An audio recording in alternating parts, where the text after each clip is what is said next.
Great. Hi, everybody. Thanks for joining TechSoup today. My name is Aretha Simons. I'm the webinar producer here at TechSoup. This is being recorded. I know you're going to ask. This is being recorded, and it's going to be emailed to everyone who is registered within 48 hours, maybe tomorrow. Today, our topic will be focused on ways to help you generate additional funding requests for nonprofits with a limited staff. So it's grant seeking solo, securing grants with a limited staff. I'm so excited for this because grant writing is like our #1 requested topics. If you are new here, you know that you are new. So here's how you can engage today. Please use the Q&A feature to type your questions. We're going to stop during this webinar and answer some questions. Again, we're going to email you this recording and the slides within 48 hours. If you learned something amazing today, you're like, oh my God, I did not know that. Why don't you share it on social media and tag us at TechSoup? Turn on the CC if you need the CC button by using the CC located at the bottom of your Zoom window. Now, I'm going to move out of the way because we have somebody amazing here. If you have not heard of GrantStation, then you probably have been in a cave somewhere.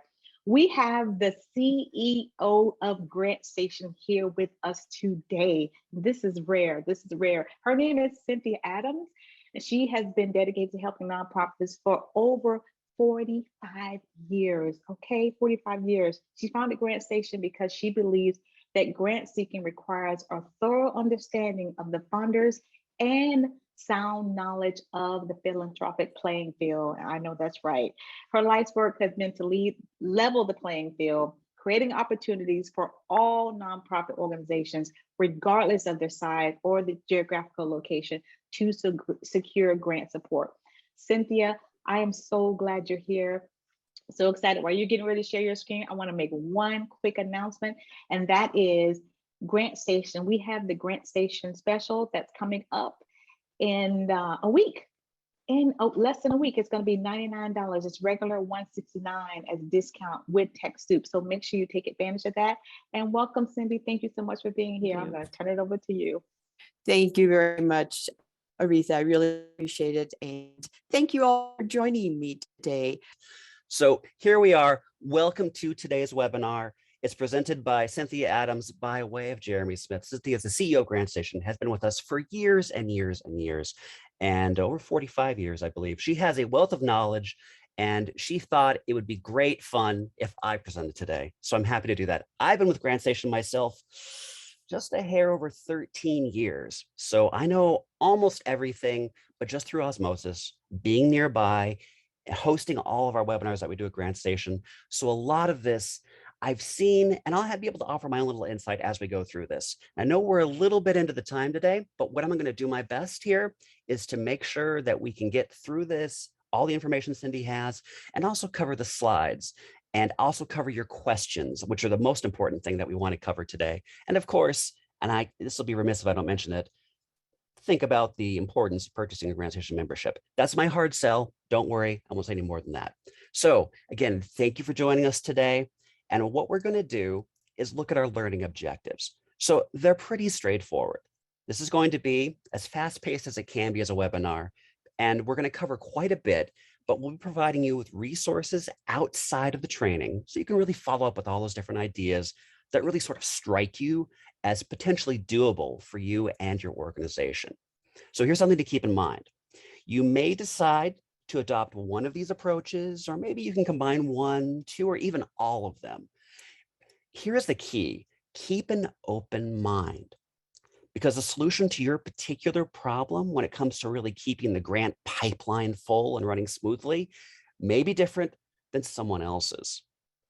So let's go ahead and take a look at our agenda. And I'm sure many of you have found that you do not have the time to really do anything, but also to submit as many requests as your organization wants, needs, and really even deserves.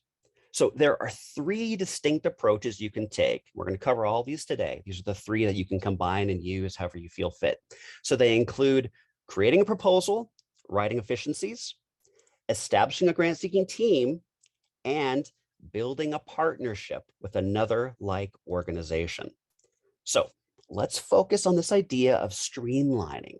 Because even if you do decide to build a grant seeking team or really a partnership with another organization, having these efficiencies I mentioned in place will really allow that team to function seamlessly. So then we'll move on to building a team, discussing who should be on this team. And how do you go about building and managing the team? Jeremy, one more thing to deal with. I can't deal with it. Well, we'll tell you how you can deal with it. And it can be done. A little bit of planning can make everything go pretty smoothly. And then we're going to wrap up today by really talking about how a fairly simple partnership can help both your organization, as I mentioned earlier, and your partner organization connect with more funding. So before we dive into details, I'm going to set the stage a little bit. We're not going to spend a lot of time on statistics, as Cindy mentioned earlier, because we definitely have bigger fish to fry. But I wanted to give you a sense of how other small profits are really faring in the world of philanthropy today. So we're going to take a look at some of the results taken from our spring 2021 State of Grant Seeking survey. We have about 3,500 nonprofits who participate in this survey. And we really have some practical reasons for sharing these statistics with you. It's important to note, as you really establish your own grant seeking objectives, what other like organizations accomplish in the way of grant seeking. So organizations with comparable budgets and even missions is what you're looking for. So looking at these specific information we have here, 68% of nonprofits are considered small, 1 to 24 employees. Quick show of hands, how many of you are small, a small organization? Aretha, do we have a lot of small organizations? I'm putting that in air quotes. A lot of them saying yes. Okay, yes. I agree with that. Okay, we have a lack of time and our staff continues to be the greatest challenge. So, okay, based on that, who's having trouble with lack of time and or staff? Raise your hand for that. Okay, I see that also being a potential problem. Interesting. I'm noticing a trend. Interesting. The total grant awards received in a year usually start around $10,000 for small organizations. So by show of hands, has anyone received about $10,000 in awards, maybe in the last year or so? 10,000 or more, I suppose, roughly. Okay, looks as though this is a very useful document full of data. So something to keep in mind, it's very handy. So really, that lack of time and staff makes up the greatest challenge for nonprofits. And again, that last number, just to quickly mention it, don't need to go back, Cindy, you can stay right here. Most nonprofits receive at least 10,000 a year in awards. So that means that if you're raising about 10,000 a year in grant awards, that could be a solid objective for 2022 and into 2023. Is that right? 2022? 2023. Yes. Okay. Sometimes I get my dates wrong. Apologize for that. So look at this first statistic here on this page. The percentage of organizations that won at least one award was high among organizations that submitted 3 to 5 applications. And of course, it goes up from there. But knowing this fact means that you may want to set an objective to submit at least 3, maybe even 5 applications this year, knowing that the likelihood of receiving an award is fairly high. So let's look at this third stat down. Knowing that the most frequently reported type of support for the largest award was project or program support. That's 36%. That may mean that you want to focus just on project support proposals in 2022. That way you can guarantee to have an increase in funding. So again, this full report has lots of good information that you can use to really help you generate solid objectives for 2022 and into 2023. This report's open to the public, so feel free to browse around in it a bit. If you'd like to compare your organization to other like organizations in terms of budget size and mission, there's a free tool on GrantStation.com. It's called the benchmarker that allows you to do this. You can put in your own mission. You can customize the report to share with your board of directors, your fundraising committee if you like. And again, both the survey and the benchmarker are located on our website, GrantStation.com, under public resources. So it's very cool. You should try it out.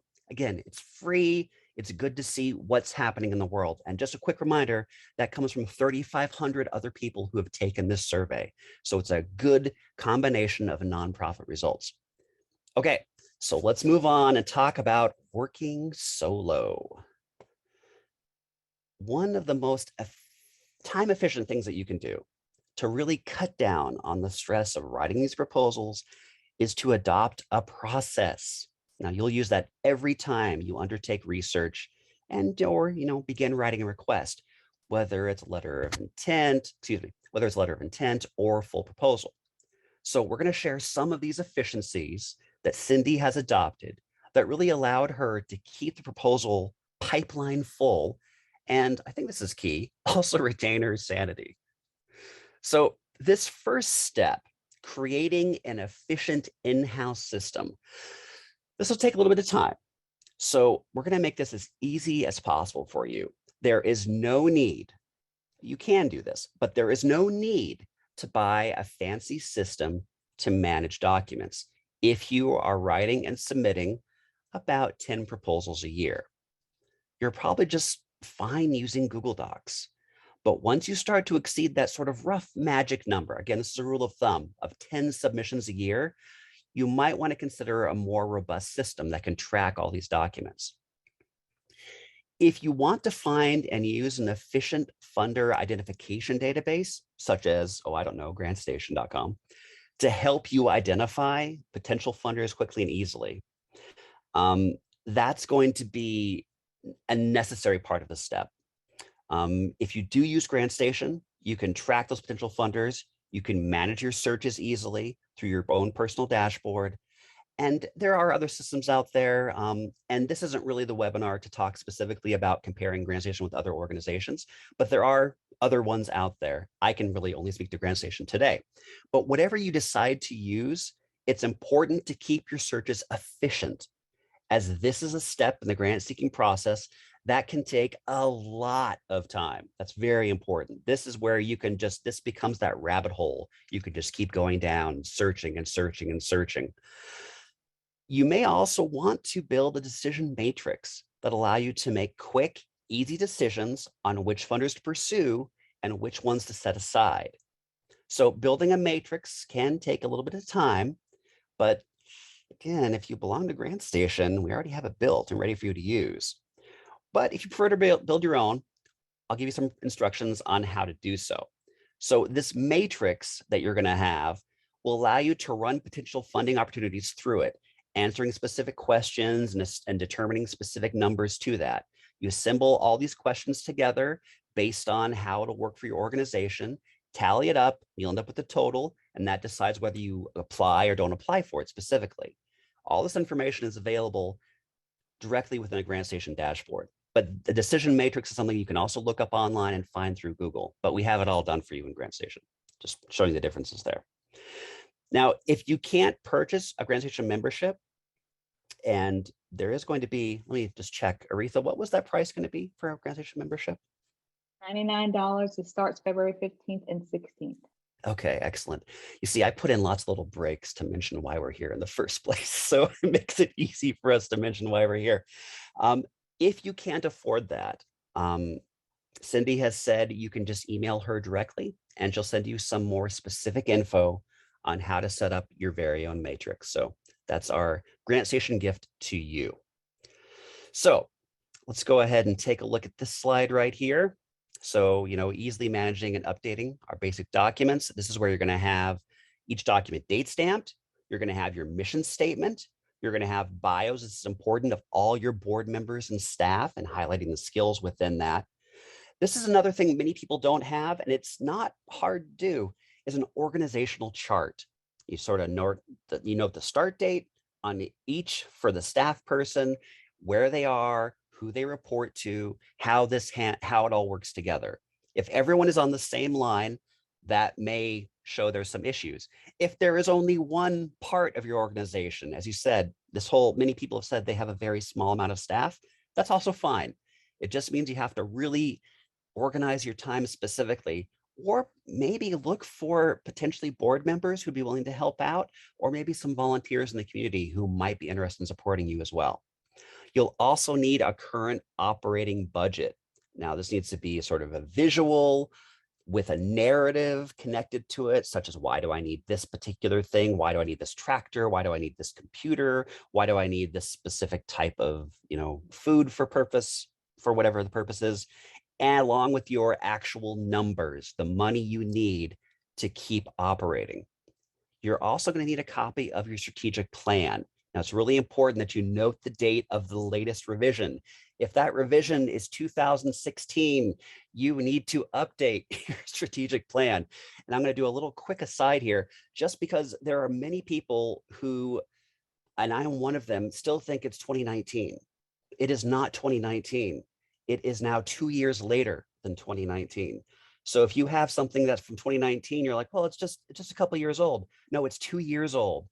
And as we all know, the world has changed drastically. Funding has changed in these last 2 years.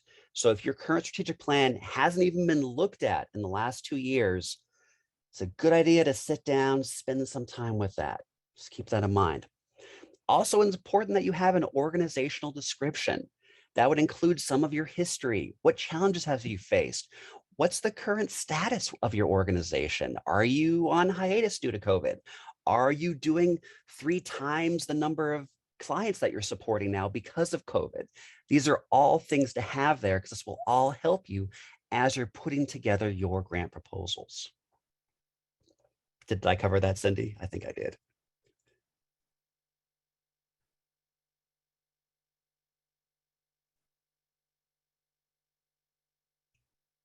Did you want to go to the next slide? Perfect. So if you plan to submit federal requests, there are several accounts that you're going to need to establish to really successfully submit a federal application. You're going to need a DUNS number, and you can get that from dnb.com. If your organization doesn't have a DUNS number, again, this is for federal grants. If you're going through the federal website, grants.gov, to find funding and getting a federal request, you have to have a DUNS number. Now, there's lots of organizations out there that say they'll do it for you for a fee. You should not have to pay for this. You just have to go through the steps. So dnb.com gets you a DUNS number. Oh, did you want to go back? I didn't quite finish that slide. Just have one more part to cover. You also need a grants.gov account. And also you need to have a SAM account. It's a system for award management that you can log into that at sam.gov. Keep in mind, you'll get a copy of these slides. You don't have to take notes for all of this, but these are the 3 things you're going to have to do a federal application. Okay, sorry. Thank you for going back. I appreciate it. Now, if you're going to submit federal as in Canadian requests, you don't have to register with the government of Canada before you apply for funding. And if you're a registered charity, you'll have to submit your Canada Revenue Agency business number. And that has to be ready to submit with the application. So if you don't have that in place, you'll have to secure that, the Canada Revenue Agency business number. So now we're on to, let me see, I think we're developing a worksheet to guide your research. So on this worksheet, this is what you're going to do. These are the components. We're giving you the breakdown. These are the building blocks of what you're going to have to do. You need a description. This is going to be a high level description of what the funding's for. This is going to focus you. This is going to keep you from going down that rabbit hole I mentioned earlier. You're going to need a statement of need. Why should the funder invest in this project? How will this improve the community you're serving? What problems will this solve? Now, the next step is the budget. And this is where sometimes people, they get lost in the budget. You need to include everything. Include as much detail as you can, such as specific line items. I'll give you a reason why in a second. Make note of any brands that are affiliated with your product, with your equipment, or the services that you intend to purchase. And this is really handy to do because often, actually, there's 2 reasons to do this. One, you can often find a funder. Say you are, I'm going to do a scenario here off the cuff. Say you're putting together a home heating organization and you're going to provide people who don't have heat in their homes with Toyo stoves. That's a brand of stove, Toyo. Toyo has a philanthropic giving arm. They do donate stoves. So if you are giving currently people stoves, you could apply to Toyo and receive 10, 15 Toyo stoves to use in your project. Because you had that brand there, you're able to use that as part of your research. Also, if you have it down to a specific thing, let's say you use many of us use QuickBooks. Let's say you have an accountant who is on your board, or maybe you have someone who's a big supporter of your organization and they know specifically you need QuickBooks. They say, well, I can help you. I'll pay for your QuickBooks subscription. If you know what you need, if you know that specific brand, that can become a point that you use when you are seeking funding. So don't just say, I need paper. No, I need paper by Herman Mills. Well, Herman Mills has a philanthropic arm. They donate reams of paper every year. It's good to know the brand names and have that detail for your budget. So that's my little aside there. So also you need to know the scope of the giving, what communities are going to be impacted by this project you're putting together, what countries, what states, what provinces, what counties, what boroughs are what we use here in Alaska, and I think also New York. Know who will be impacted by your work. And also you need to know the geographic focus. This is where you can narrow your scope by identifying those specific counties, cities, or neighborhoods that you will serve. And we also have a project description worksheet that's available for use in the GrantStation dashboard. It actually walks you through the steps of what to put in and all the things that you specifically need. So you're identifying the right grant makers to approach, because that's the key to being both a successful grant seeker and an efficient grant seeker. You, in any given year, by the way, you may have 1 or a dozen different project descriptions, and you'll be undertaking research for each of these projects. And this may include general operating funds on top of that. And this description that we just went over all should contain these various components that we just covered.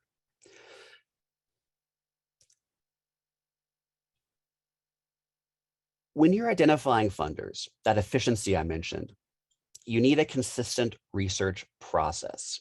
Now at GrantStation, we've identified indirectly, actually from someone mentioning it to us, we realized this is what we do. We support primary research and secondary research.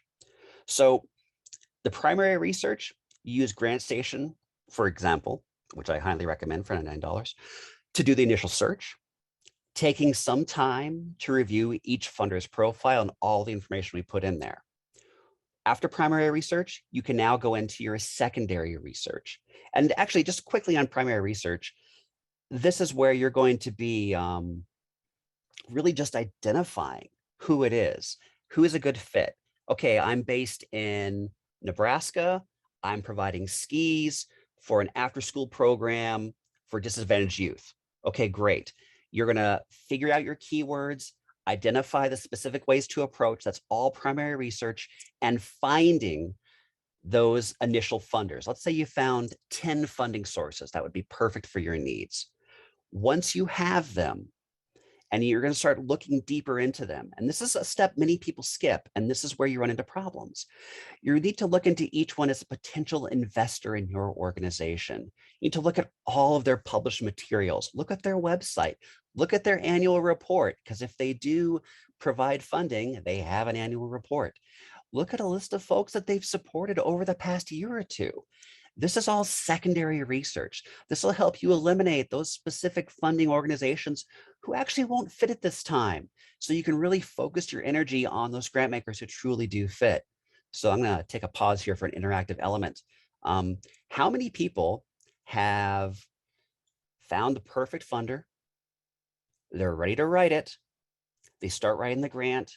They get halfway through, maybe all the way through, and then realize, oh, this isn't going to work. This is awful. How many people have ran into that?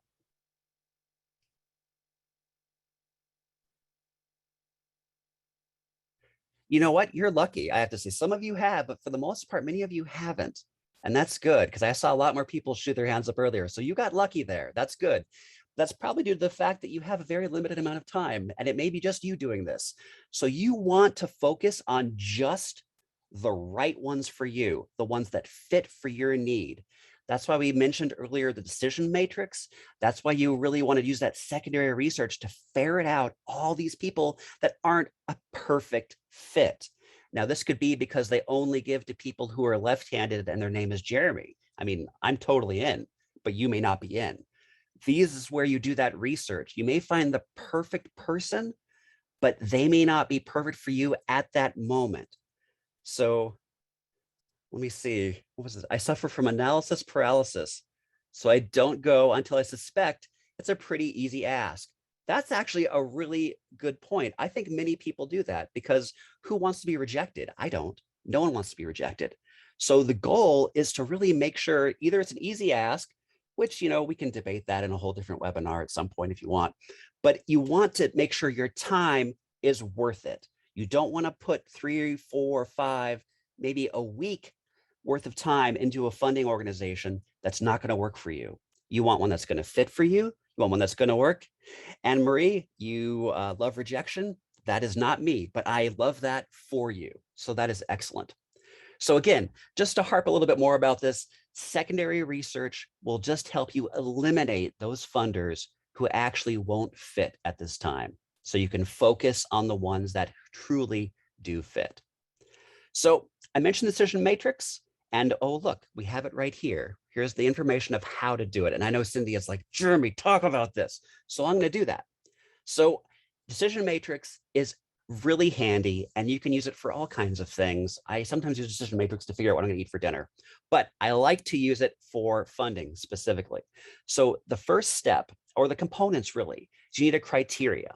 You need to have a breakdown of specific timing for the funder. Is it a good fit? Is this funder going to work for us at this specific time in our need? Are they only funding established projects? Are they only funding new projects? That's the timing aspect of criteria. Credible. How credible is this organization? Have they been giving consistently? Have they decided to stop giving funds randomly in the past and they're just starting up again? Can I count on this funder to continue to provide support? Relationship. Do I have a relationship with this funder? Are they friends with another organization that I'm aware of? Have I ever heard of them before? Or is it a complete cold call with this organization? Side note, this is something I would strongly recommend. If you find that funder who is a good fit, but maybe the timing is wrong, or maybe the credibility isn't quite there yet, establish a relationship beyond treating them as an ATM. Reach out to them, tell them what you're doing, ask if, what their focus is in the next years, establish that relationship. Once you have a relationship, I'm sure many of you know, it's much easier to get in the door and either do an ask or talk more with them. And it's also very polite. So something to keep in mind, work on a relationship if you find that perfect funder that's right for you, but not right now. And also important under the criteria components of decision matrix, how much pre-proposal work is required? Do I have to write a proposal to provide you with a proposal, to do another proposal? It's important to note all these things. You may find the great, perfect funder, but they want 4 term papers before you can apply. That may not be the one. And we had this cartoon around the GrantStation office for years, where it had a picture of a grant writer in a library, and they were downloading. They said, well, it took me 10 minutes to download those parameters for the grant. Scratch that grant, because there's too much work required to get that funding. Maybe eventually you can work up to that. But again, you're focusing on time and focus. You want an easy win, you want a guaranteed win ideally, or you want to at least make sure your work nets something for it. Either you can use it again in the future, or it results in an actual award, maybe a gift of some sort. So the next part of building a decision matrix is the weights. So you need to assign a weight to each criteria. Now you can do is a very easy 1, 2, 3 type of weight to it. And it'll be like, okay, so is this the right time for me to apply? Well, they're only funding startups and I've been around for 25 years. Yeah, I'll give that a 1.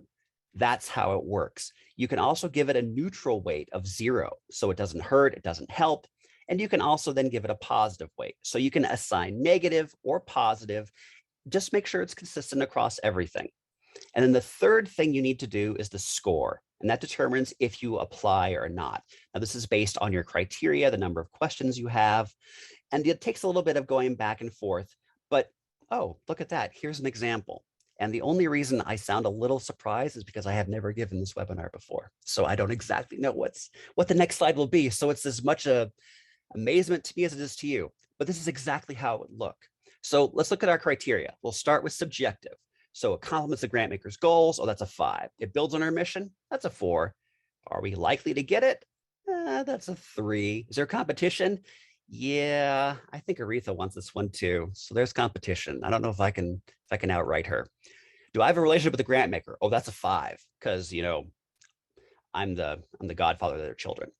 That's the kind of thing. That's how you deal with subjective and objective aspects.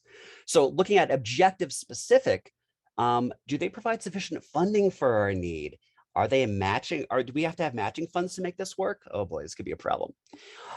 Do we have adequate time to apply? Yes. Applications are due tomorrow, everyone. You found out about it today. Have fun with that. Do we have a project plan prepared? Oh, no, we don't. Do we have audited financials? Oh boy. Okay. This is where you're going to adjust those weights. And if you look over at the key on the right-hand side, 0 is neutral, 1 to 5 is positive, -1 to -5 is, surprise, negative. So here's our breakdown. We're applying if the score is 40 or higher. And if it requires leadership approval, that's a 35 to 39. If it's below a 34, we're not going to apply to this because that's just not really worth our time. And we can run a funder back through this matrix. When we say run through the matrix, this is exactly what we need. Run them through. Here's another thing. Sometimes you'll have someone being very helpful saying, Jeremy, I found the perfect grant for you. They give money to left-handed people in Alaska. Here you go. You're like, oh, great, a grant to research on top of all the work I'm already doing. You know what? Let me run it through the matrix and I'll see if it fits specifically. So let's go ahead and move on to the next slide here and talk about instilling ownership. I'm going to make sure that I have everything lined up here. Okay, so you're going to want to establish ownership during the grant writing process. Who is in charge and what is their role? I mentioned this earlier with the organization breakdown. So that means you're going to need to adopt those clear roles and responsibilities that make sense for your organization. Don't toss the questions on this slide aside. If you go back to, thank you, really consider each one because it determines the success of your request. What is the writer's role? Why are they writing this? What is their purpose? What are their major responsibilities? Have they participated in setting the grant program objectives? This is the grant writer I'm talking about. Is the writer well acquainted with the organization? In many of these cases, you are this person, but in some cases, you may hire an outside grant writer. These are considerations to ask yourself. Is the writer knowledgeable about the project needing funding? It's very important because the last thing you want is to make it look like, you got your grant from a, what are those, term paper mills? Is that what they call them? Where people like write term papers for you? You want it to be yours. You don't want it to be something that looks cookie cutter. It needs to represent your organization. So these are all important questions to ask yourself. And it all comes down to instilling ownership. I think I finished the slide now. So yeah, we'll do our best to try to get to questions at the end of the webinar. So, and hopefully we'll get Cindy on to answer some of those questions as they come in. And of course, you can always email us, info@grantsstation.com, if you have any questions. We're happy to help you out that way. So where are we currently? Okay, well, we have finished adopting a process and now we're going to establish a team. So I'm going to try to not waste too much of your time today. I'm going to try to get out right on time. So we may get to questions a little bit later. We won't break for questions right now, but I want to talk about the importance of establishing a team because this is a very important part of what you do. And this is that other companion part to how you put together your structures. So let's go to the next slide. This is an option that you're going to want to consider. And this is one that came through Cindy's desperate 45 years of experience need to write and submit more proposals when she worked as development director at a public radio television station. And that's to build a grant seeking team. So in her case, and probably in yours as well, this needed to be all volunteers as there was no staff to draw on. So she learned a lot about herself as a manager, really about how volunteers work as she was working through this idea. So the original volunteer team that she had was about 4 people, but it was quickly learned, as you all know, you can't count on the same volunteers to pour their energy into one proposal and then turn around and ask them to do it again and again and, oh, I don't know, 10 times. So she built sort of an expansive grant writing team to incorporate over a dozen different folks.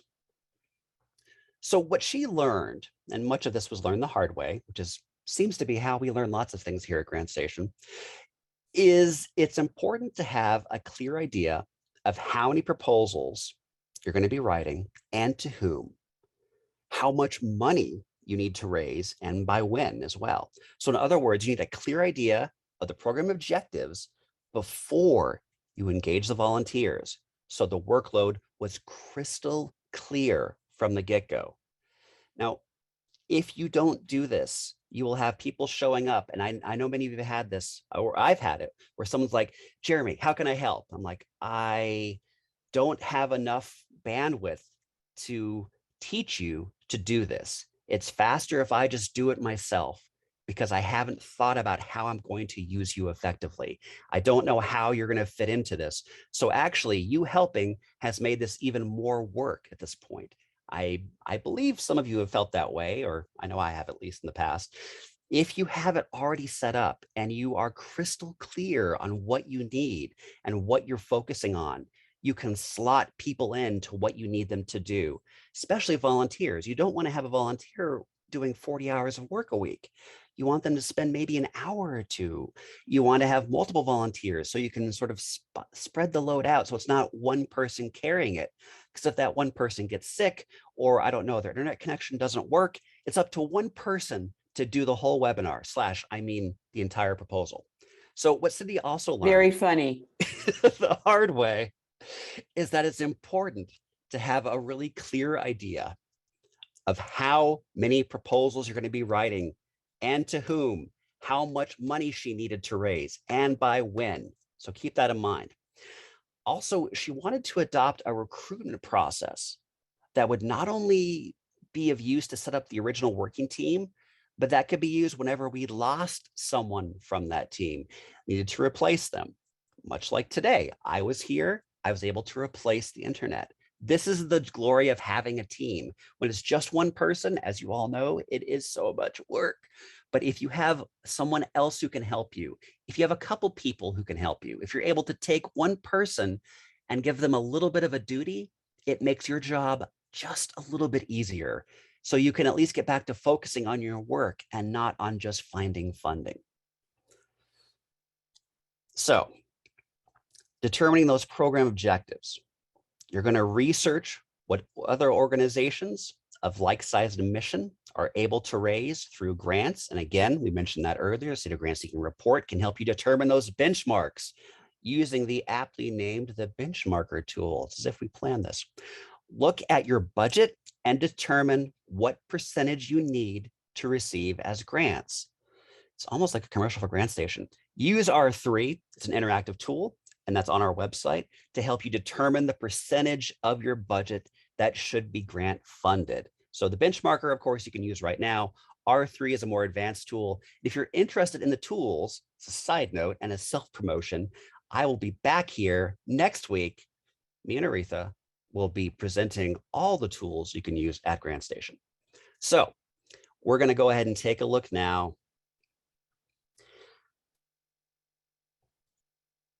at our objectives. So our first objective, let's say, to submit a minimum of 11 applications within an 18-month period. Our second objective, we want to secure 5 grant awards within an 18-month period.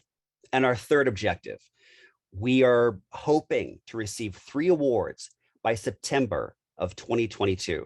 And I have to say, I am very happy people are talking in the chat because I can't watch that and also do the presentation. So please continue to talk in the chat and share information because this is the best way for all of us to learn more and build more as organizations that want to support each other and also support everyone out there with our good work.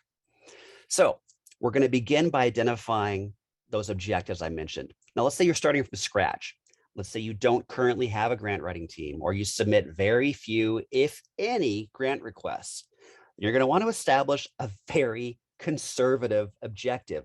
Don't plan on getting a Gates Foundation or, William H. Kellogg grant, off the bat, if you've never done it before. That's setting yourself up for failure at this point. I mean, maybe you'll get lucky. You hear the stories like I wrote a letter and then the next day I got a check for $1 million. That's great. But there's a reason you heard that story, because it's rare and it was carried by every single news organization as an amazing thing that happened. That doesn't happen every day. That happens rarely. A lot of this is work. A lot of this is relationships and figuring out where things fit in and having people do extra hours. There isn't an Oprah out there saying, you get all your funding, you get all your funding, you get all your funding. That doesn't really happen. If it has happened to you, congratulations. For the rest of us, we have to do a little bit more. And this is when I was mentioning that conservative objective. So you want to keep your monetary objectives fairly modest if you haven't done this before. If your overall budget is, say, $75,000, then maybe try to raise 5 to 10% of that budget, somewhere between $3,000 and $7,500. To set this realistic objectives, you need to research what other like organizations are doing. And you need to take a good look at your budget and determine what percentage of your budget needs to be grant awards. Now, again, I mentioned the R3 a second ago. It's called Revenue, Review, and Report, which I think is very snappy. You can use that to help realize the grant potential of your organization. So lets you review where your funding is coming from today, projects where your funding will come from the future, and gives you recommendations on next steps for exploring funding sources. So to run an accurate report, you need a copy of your operating budget. That's how it comes back to your budget. The more information you have, the better it is, the easier it is to do these things. You have your operating budget. You have a breakdown of grant awards, the amount and the source. This exercise maybe takes about, let's say, 10 minutes. Once you've gone through it, you print off your results. You can then share them with your staff, your board of directors, your fundraising committee, and projections can be particularly helpful when you're setting your grant program objectives. Whew. So obviously, your first step to develop a few concrete objectives is this guide to your grant writing team. So here's a few examples. Make sure each objective is measurable. So for example, number 3 is pretty clear. Did you do it or did you not? However you go about setting your objectives, just really remember that you want these in place as you build your grant seeking team. Why? Why, Jeremy? Why, Cindy, who isn't going to answer? Why, Jeremy? Because you don't want to make the decision about how many proposals you'll submit this year through committee, because we all know doing anything by committee is awful, especially Zoom meetings, especially a new working team that doesn't understand the organization yet. So if they come in and see everything falling apart, they're like, I don't know if I want to get involved in this. It's important that you have those crystal clear objectives in place. You'll find it easier to recruit to your team because you now have concrete info that not only you can share, but they can share with people that they know. It's like, oh, my friend is a grant writer and they love what you're doing. I'm sure they'd love to help. That's great. We are in need of someone who can do X, Y, Z. They'll work great. Because you have the objectives, you're good to go.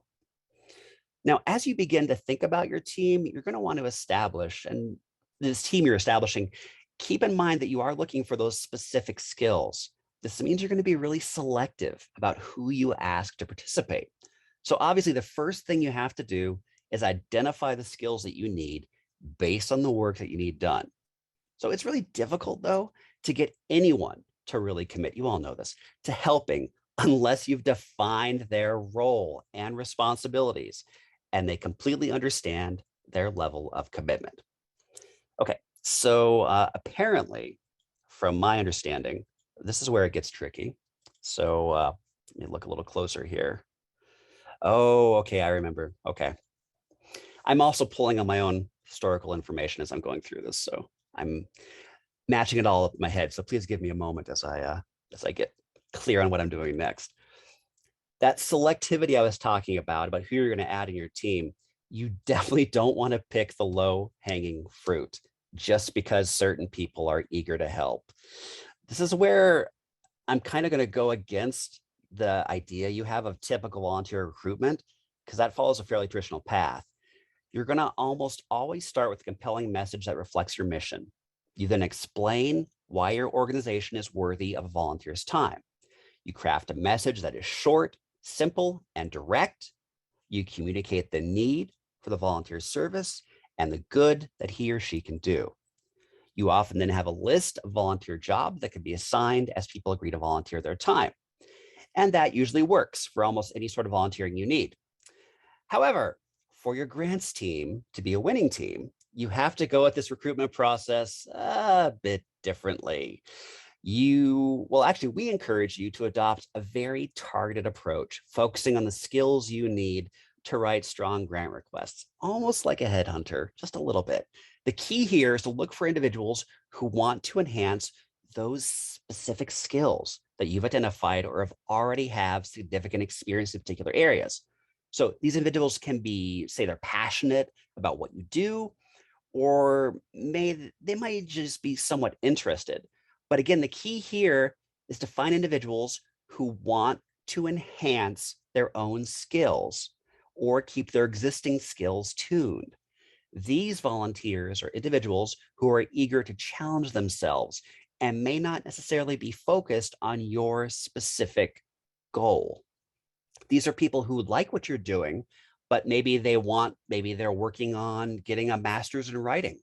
This is an opportunity for them to hone that craft, to really tune up their skills. This is where it's a little different, sort of that atypical volunteer recruitment. Now, this kind of targeted recruitment process is key to developing a successful team. Now, Cindy cannot stress the importance of this part of building a grant-seeking team enough. Now, there are numerous ways to find these folks, including connecting with local colleges and universities, say the local job center, maybe using some of the online resources such as Volunteer Match. Other options, you could place advertisements in trade press, in newspapers, on commercial job boards, on your organization's website. Social networking sites is also a possibility, LinkedIn, whatnot. Although truthfully, Cindy has never used any of these resources. Actually, I have never used them either.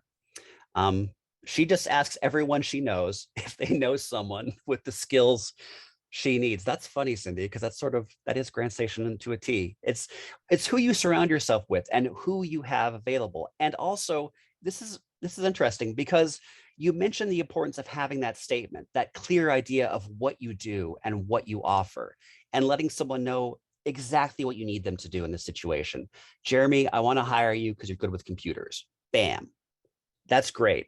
I may not love grant seeking, and I'll tell you what, in 2008, I didn't know anything about grant seeking, but I know a lot more now, and I still am really good with computers. So it seems like it's working out for me. So let's explore what sorts of jobs you're looking to fill. We're looking for researchers. We're looking for writers, copy editors, accountants and bookkeepers, graphic designers, proposal coordinators. A researcher needs to have a good working knowledge of how to uncover information via the internet. That could be just about anyone nowadays. Well, not anyone, but you can definitely find people who are good at finding information on the internet.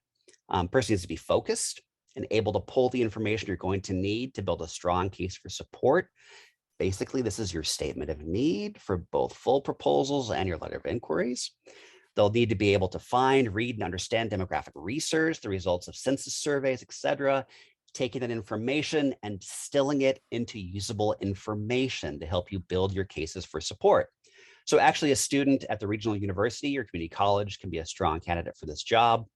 Looking at the writer position, usually need more than one writer, at least if you're intending to submit maybe 5 or more proposals in a given year. You can't just rely on one volunteer, as I mentioned earlier, to do all that writing. So you want to recruit a few different writers. Look for people with a degree in English or journalism. And you only want one writer for each project, not multiple writers, one writer per project.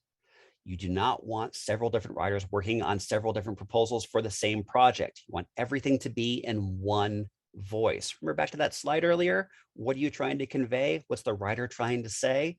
One voice. You're trying to get a project funded and you intend to submit 3 proposals to 3 different grant makers. You want the same writer on all 3 proposals. So the copy editor, they'll make the draft proposal. They'll look for spelling and grammatical errors, make sure every comma is in place, etc. They, this may also be one of your volunteer writers, but it's something to keep in mind. You need someone who can read over it, who didn't necessarily write it. You have 2 writers, one writes it, one edits. They don't both write it. It's important to have someone with clean eyes or clear eyes go over it. Person with a background in accounting or bookkeeping will help develop the budget and the budget narrative. Of course, they need guidance from you, but basically they can take that language and turn it into the numbers you need. Graphic designer, invaluable at all points, will be looking at the draft proposal, both the narrative and the budget, making suggestions as to where a graphic, maybe a chart or a photograph or an infographic, and making an infographic can strengthen the overall request. And of course, they'll also be developing or finding that graphic for you to use. And then finally, you have the proposal coordinator. They keep tabs of the information being collected. They ask other team members for what's missing. The coordinator makes sure all the application guidelines are being followed. They help assemble all the parts for submission.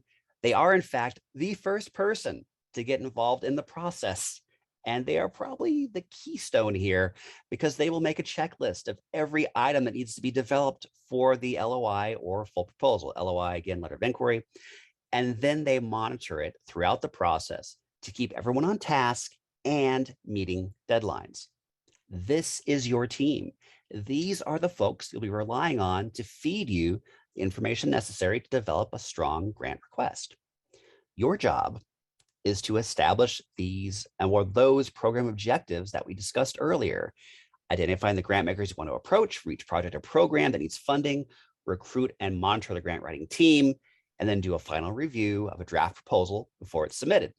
However, don't jump too fast. You have to give this process some time. Ask, and ask again until you unearth the right person for the job. Again, don't settle for the excited person. Settle for the right person in this scenario, which is totally different, I know, but this is how you build a winning grants team.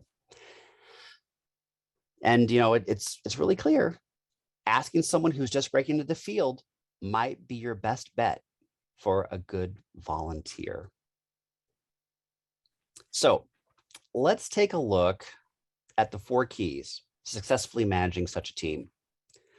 You determine a proposal needs to be written. You want to walk each volunteer through their assigned task.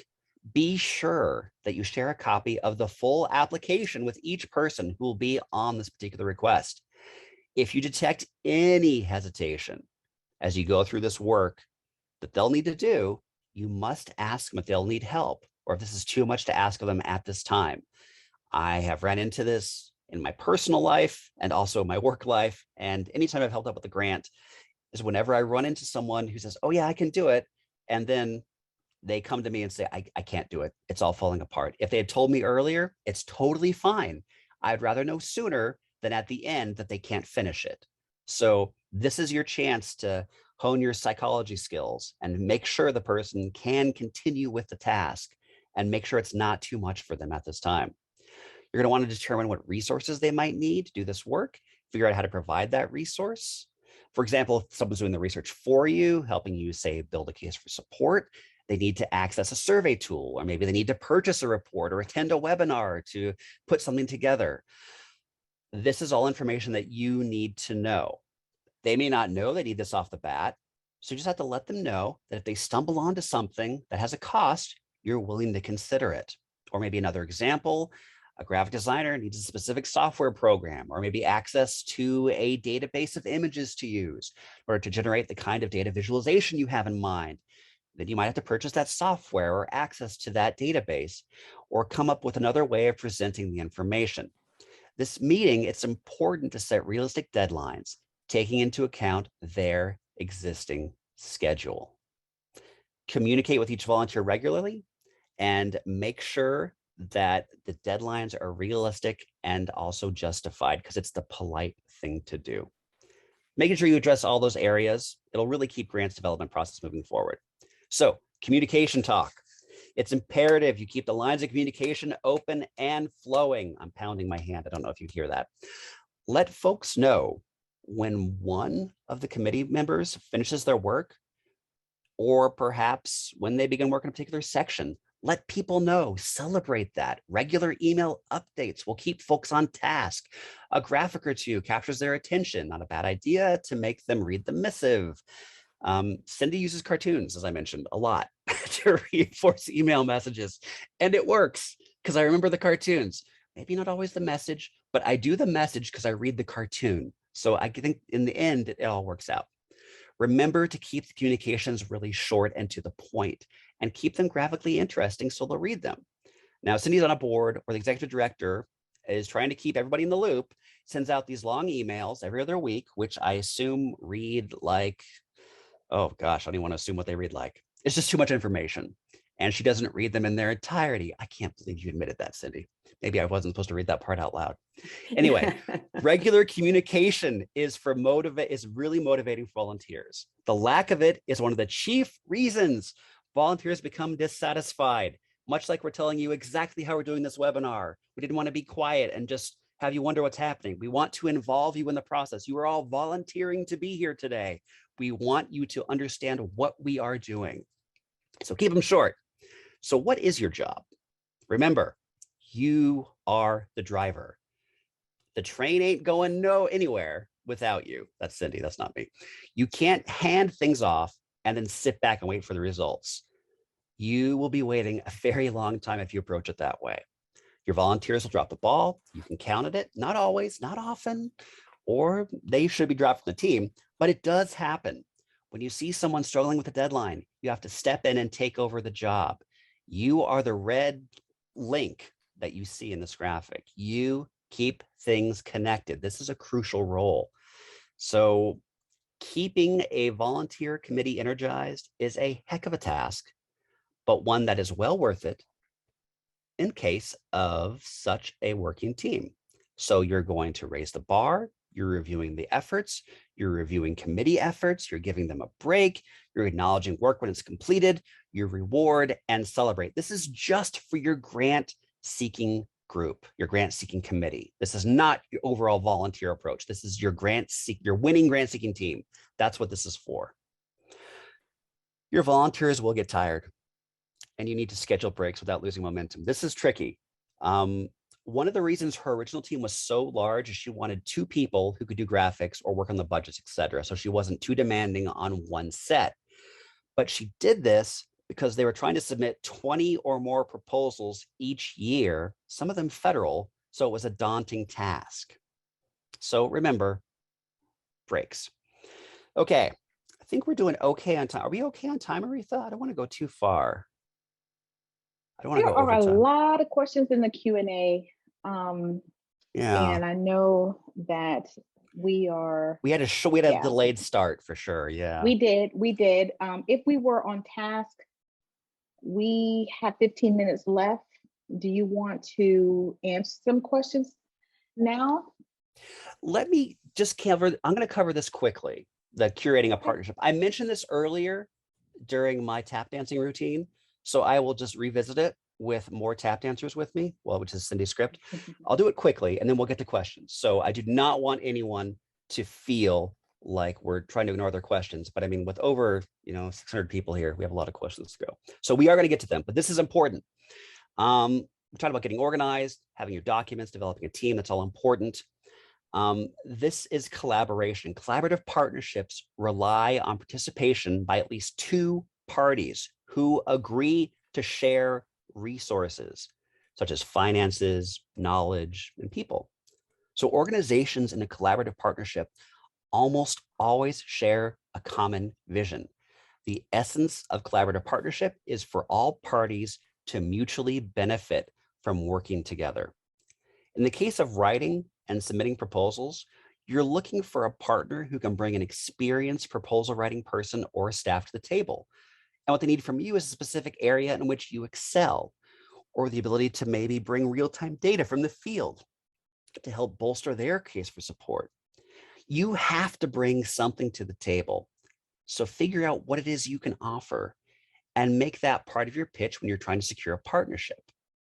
Now, there are a number of good reasons for working in partnership with another organization. Partners almost always result in a stronger request for support. Your partner may have skill sets you can tap into for researching, writing, and managing different grant awards. So let's take a quick look at fiscal management. Oops. Just because this is going to be something that I'm just going to mention here quickly before we get to the questions. And really these three barriers, these common barriers that you run into, is the fiscal management experience really? I mean, are you having difficulty dealing with the money aspect? I mean, have you been audited? Is there no audit in place? Is there not enough history as an organization or in this area of grants management? Your geographic location doesn't fit with the funder's interests. All of these can be remedied with a fiscal sponsor.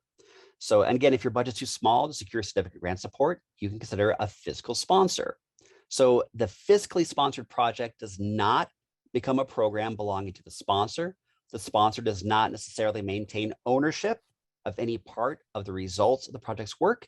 The sponsor simply assures the project will use the grant funds received to accomplish the ends described in the grant proposal. So I think what we're going to do now is we're going to go ahead and shift the questions at this point, just because I don't think we can get through the rest of this in the time we have. But what is nice is you will be receiving all these slides as a part of the recording. I would love to do more, but we do not want to keep you extra time. We know how precious your time is. So let's go ahead and shift over to questions at this point. Jeremy, yes. Let me read some of the Q&A since you've been talking a lot. Oh, thank you so much. I'm going to drink something while you do that. Yes. And Cindy, feel free to chime in. But okay. Farella, if I pronounce your name wrong, please forgive me. Farella asked about GrantStation. Is it for Canadians? Because TechSoup's website said it's for U.S. nonprofit eligible organizations only. So how does that work? Actually, we do. Can you hear me? Yeah, I can hear you. Oh, thank God. Actually, we have a very strong Canadian database. We have a lot of research on the website. There are members that are based in Canada, and we have thousands of members from Canada. We also have an international database and Canadian newsletter that goes out once a month. So you can apply for it through TechSoup. Go ahead and please take advantage of that next week. So I have to get TechSoup to correct that on their website. Leslie asked about handling restricted grants. Maybe that's something you could talk about for a few seconds. Like handling them as far as reporting, or handling them as far as dealing with them or organizing them, or just in general, or? Yeah, too vague. Leslie, if you're still there, retype your question in the chat, in the Q&A. One-to-one, are there options for fiscal sponsorship organizations seeking funding for capacity building and operations in GrantStation? Cindy?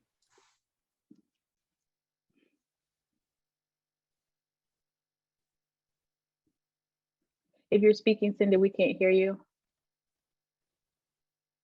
It may have dropped at that moment. Okay. Select when you're doing your research.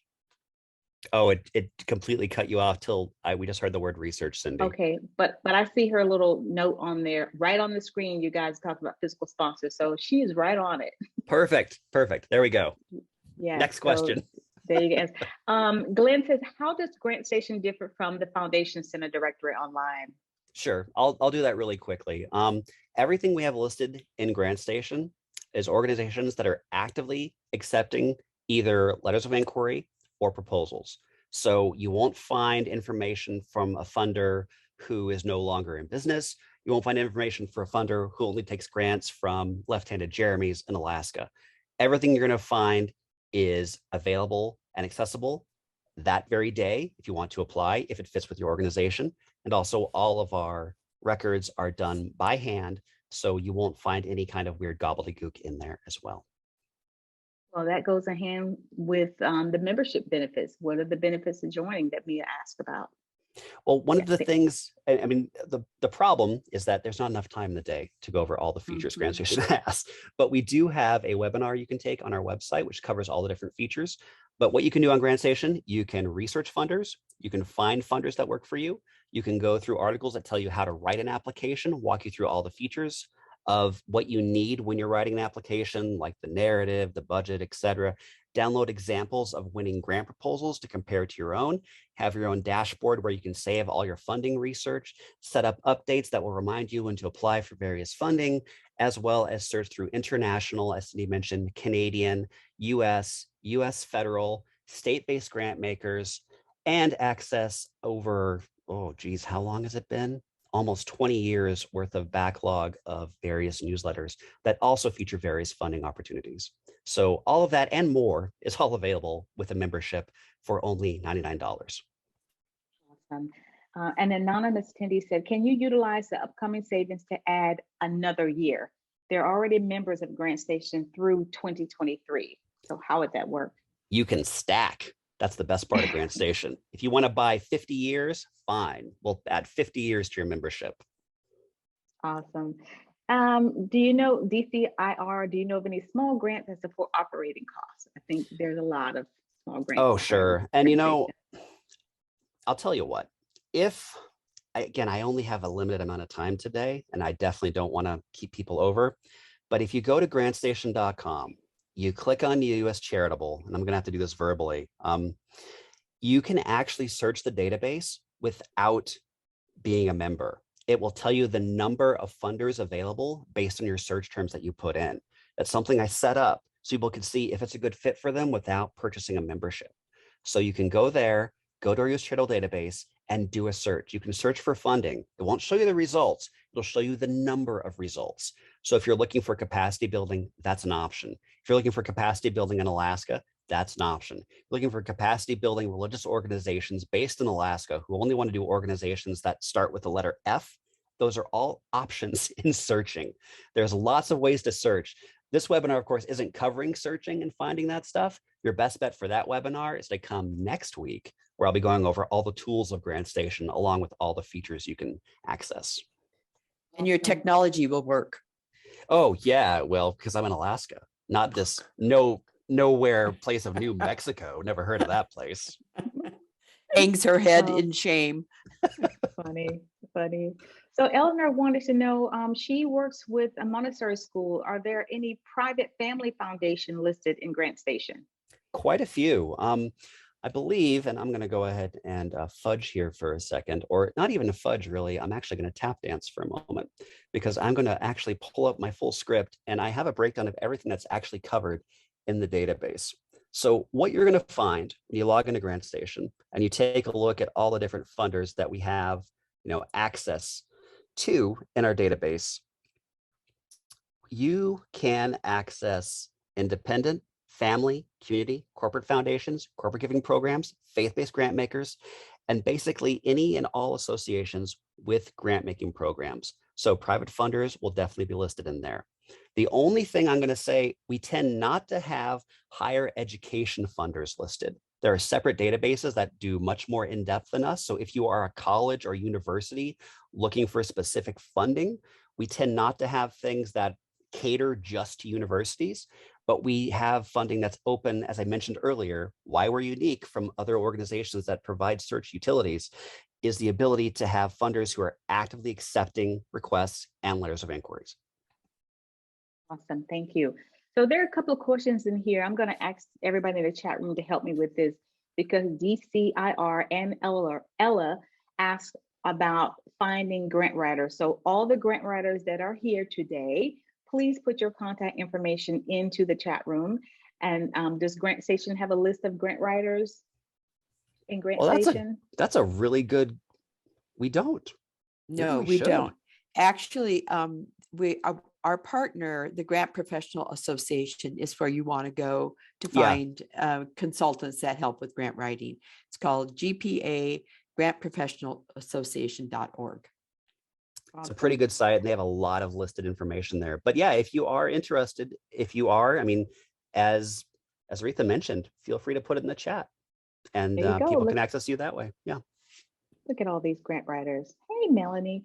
Oh, Young Filmmakers Academy. How do you receive awards from donors without relationships built prior. Everybody's talking about you talked about building a relationship earlier. Just touch on that real quick.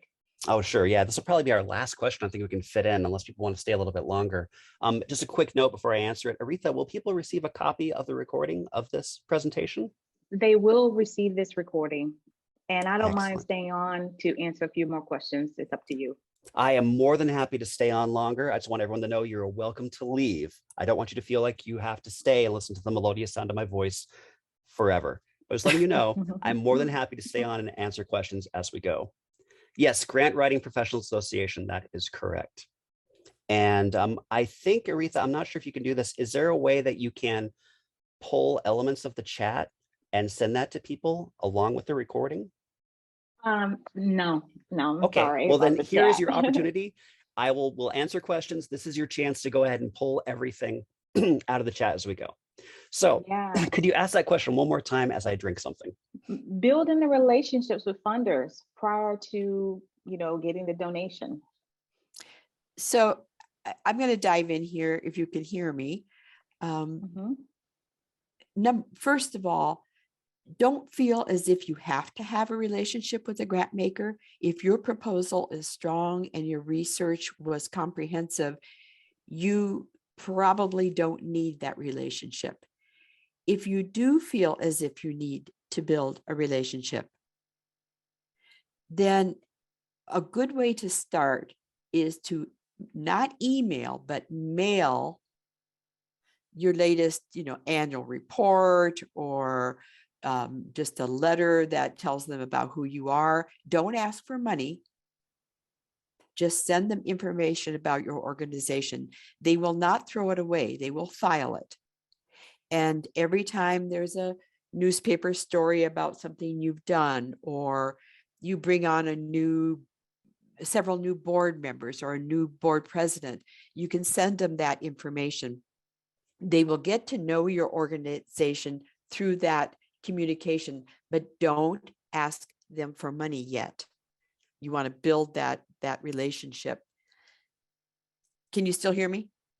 Yes, we can hear you. You were perfect. I wish it was like that the whole webinar. Then I could just quietly answer questions. Yeah, I think there was something really wrong here. I don't know what happened. But anyway, the other thing I wanted to mention about relationships is that one thing you can do is if you find a grant maker that aligns with your mission, aligns with the work you're trying to do, instead of asking them for money, it's always smart to ask them for advice. We're working in the area of reduction of opioid use in our community.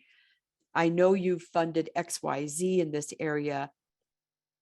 Would it be all right if we contacted them? Can you make an introduction to us, to you, that grantee?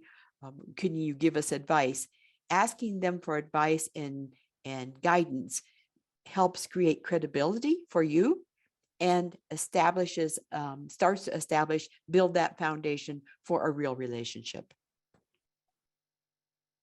Okay, great. Thank you so much. What is the best resource for finding grants for the arts? GrantStation.com. Next question. Yes, love it, love it, love it, love it. We're a local rural location. We're in a very rural location in the Midwest, and we are not very diverse. Many of the grants are based on diversity. How can we get around this problem? It's from Lindsay. Lindsay, I think one of the things you need to know is that grant makers who fund in rural areas, and that's one of the that's part of the terminology you can use when you're doing your research on GrantStation. You can include rural. Those grant makers almost always understand the issue of diversity, because many rural communities one might be all Latino, or one might be mainly a Caucasian. And, so they understand that the diversity issue can be a problem in rural communities. So it's fine to address it in your proposal if you need to, but in truth, most rural funders understand that issue. Very good. Um, Tim Turner said, what is the best practices for maximizing GrantStation? That's a great one. Oh, Tim, I hope you're ready. Your best bet is to actually attend one of our webinars that we have. Every month we do a webinar which goes over all the features of GrantStation. You can ask me direct questions. I do that with Carrie Glauser, one of our research people, and Kevin also is the host of that. They know so much about our database. So if you want to know how to use all the features of GrantStation and get the most out of it, you know, make your $100 investment really, really shine, take that webinar. Buy a membership, take the webinar. And also just to note, if you become a member of GrantStation, you have your own personal dashboard, and that's where you're going to collect information, and you know, any research that you do. But we really give you tutorials on how to go through the research process to identify the most appropriate grant maker for your project. So we really take you through that primary and that secondary research and give you the links and the way to do that easily using the website. But that personal dashboard, that's going to be a lifesaver for you, especially for those of you that are grant seeking solo. Thank you. Jane asked, we had a mission to pivot in early 2020 after 30 years just before COVID and all volunteers. I'm the grant writer and we lost many large corporate and family foundation funders because of both being able to pivot. Luckily, we did receive 3 grants in the past year. How do we keep going? How do we keep going is our challenge. Do you have any suggestions? What kind of organization was it? She didn't say, but she just said that they lost a lot of people because of COVID. They had to pivot, and she didn't say what type of organization it was.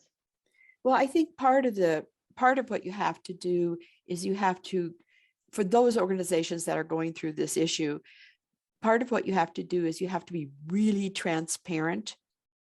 You know, demonstrate what your budget was, who the funders that walked hand in hand with you were, and where you're at now. I think that kind of transparency is going to be critical for those of us that really suffered through the pandemic and the nonprofits that are, you know, struggling. So, you know, that's sort of one thing, is don't try to hide it. Put it out front. Don't beg. Don't tell people that, you know, look what happened to us. You know, the sky is falling. Don't do that.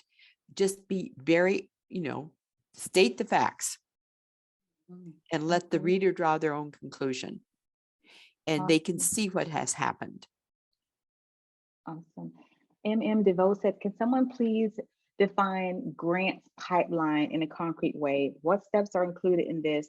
Or is it just that we call it a grant calendar to track these deadlines? So great question. Jeremy, you had mentioned the grant pipeline. Oh, that's true. I said pipeline, but I usually use Grantseeking calendar. It's almost interchangeable in a way. It really lets you know what happens at what date. What are you doing at this moment? And this is something that Cindy has written multiple articles on, and we have it incorporated into our website, making that grant calendar, how to make it, how to make time for it, and how to organize your time around it effectively. And I think one of the things that happens, one of the ways to keep that grant seeking pipeline full is to, every time you receive an award. I was just on the phone with a woman at a medical center a couple of days ago. Every time she receives an award, they just work off that award, and then they run out of money and they go for something else.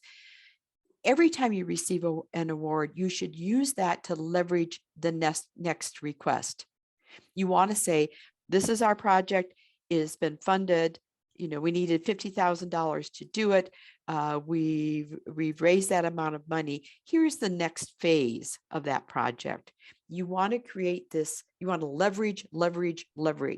Never, every time a dollar comes in the door, you should turn it into $5. And whether that's a major donor or a fundraising event or a grant proposal, that's the way you have to think about fundraising.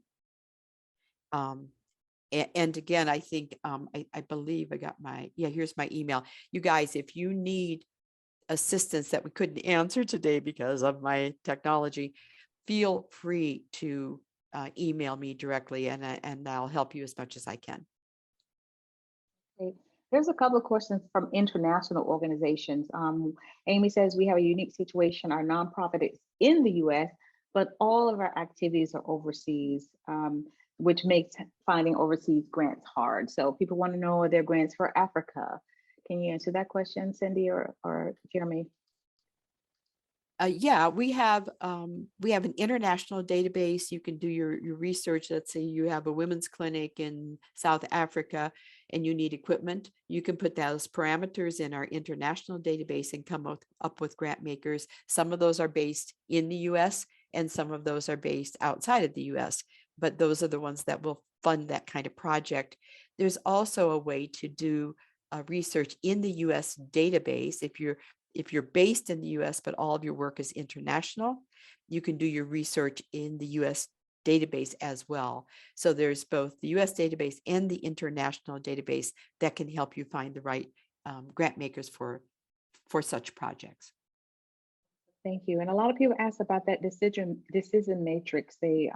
Jeremy mentioned that they could get an email to them. How can they find that decision matrix? The decision matrix, if you're part of GrantStation, we have one built that you can, is part of your membership. We have them built that you can just download and use on a regular basis.